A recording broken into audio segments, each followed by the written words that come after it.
بسم اللہ الرحمن الرحیم۔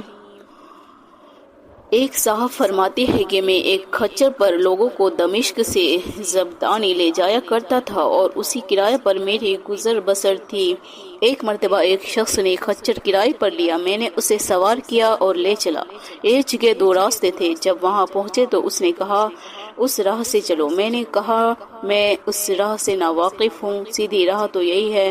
اس نے کہا نہیں، میں پوری طرح واقف ہوں، یہ بہت نزدیک کا راستہ ہے۔ اس کے کہنے سے اسی راہ چلا۔ تھوڑی دیر کے بعد میں نے دیکھا کہ ہم یکا یک بیابان میں آ گئے جہاں کوئی راستہ نظر نہیں آتا۔ نہایت خطرناک جنگل ہے اور ہر طرف لاشیں پڑی ہوئی ہیں۔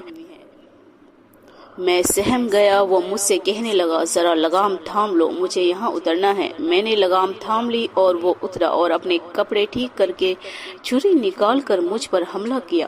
میں وہاں سے سرپٹ بھاگا، لیکن اس نے میرا تعاقب کیا اور مجھے پکڑ لیا۔ میں نے اس کی منت سماجت کی، لیکن اس نے خیال بھی نہ کیا۔ میں نے کہا اچھا یہ کھچر اور کل سامان جو میرے پاس ہے تو لے لے اور مجھے چھوڑ دے۔ اس نے کہا یہ تو میرا ہو ہی چکا ہے، لیکن میں تجھے زندہ نہیں چھوڑنا چاہتا۔ میں نے اسے اللہ تعالیٰ کا خوف دلایا، آخرت کے عذابوں کا ذکر کیا، لیکن اس چیز نے بھی اس پر کوئی اثر نہ کیا اور وہ میرے قتل پر تلا رہا۔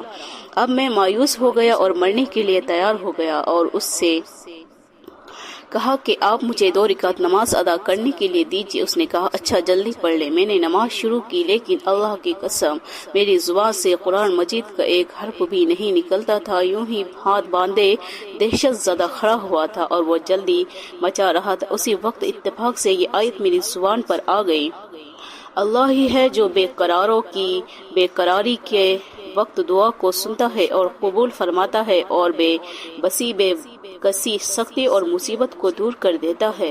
بس اس آیت کا زبان سے جاری ہونا تھا جو میں نے دیکھا کہ بیچوں بیچ جنگل میں سے ایک گھوڑ سوار تیزی سے اپنا گھوڑا بھگائے نیزہ تانے ہوئے ہماری طرف چلا آ رہا ہے، اور بغیر کچھ کہے ڈاکو کے پیٹ میں اس نے اپنا خنجر گھونپ دیا جو اس کے جگر کے آر پار ہو گیا۔ وہ اسی وقت بے جان ہو کر گر پڑا۔ سوار نے باغ موڑی اور جانا چاہا، لیکن میں اس کے قدموں سے لپٹ گیا اور کہنے لگا ہے اللہ کے بندے، اللہ کے لیے یہ تو بتلاؤ کہ تم کون ہو۔ اس نے کہا میں اس کا بھیجا ہوا ہوں جو مجبوروں، بے کسوں اور بے بسوں کی دعا کو قبول فرماتا ہے اور مصیبت و آفت کو ٹال دیتا ہے۔